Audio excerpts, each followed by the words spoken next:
NGO आता पण त्यातनं आउटकम काय आहे? मिळतोय ना. आता बोर करायला 100ची एनओसी मिळाली म्हणजे तोच आउटकम आहे ना. नाही नाही, तो समर्थकाने दिलेला आहे. नाही नाही साहेब, तेच तुम्हाला सांगतो, कदाचित राजापूरला असून सुद्धा तुम्हाला ब्रिफिंग चुकीचं होतंय. समर्थकांच्या 100 जागा नाही आहे. समर्थक म्हणजे कोण? सिद्धार्थ मराठे झाले. पण ज्या शेतकऱ्यांनी कन्सल्ट दिलेला आहे ते कुठेही तुमच्या समोर आलेले नाहीत आजपर्यंत. आलेत का? कधीच नाही आलेले आहेत.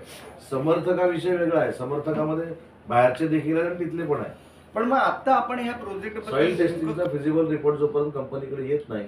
पण त्याला एक पिरियड होता जो संपलाय. नाही हो, 30 दिवस 60 दिवस असा जो काय असं कुठे तुमच्याकडे होतं म्हणजे पाठवला काय कोणी मला माहित नाही, पण शासनाकडे तरी पिरियड कुठेही आलेलं नाही. सॉइल टेस्टिंग केल्यानंतर आता जो कातळ शिल्पामुळे जी अडचण आलेली आहे ती अडचण म्हणण्यापेक्षा कातळ शिल्प काही झालं तरी वाचवायचे. बरोबर आहे. आणि ती पण सोडून ह्या जागा एक पाहिजे साहेब नाही. माझं म्हणणं आहे, ॲज अ पालकमंत्री म्हणून माझं असं म्हणणं आहे की कातळ शिल्प रत्नागिरी ही माझी जागा असेल, बांधकाम करायला प्रतिबंध, जागा मालकीची माझीच. तसं ज्यांची जागेत कातळ शिल्प आहे त्यांना शासन काय हे देणार आहे का? बघू ना, पॉलिसी ठरवू ना आपण. म्हणजे ठरवू ना त्या policy. बाबतीत अजून काही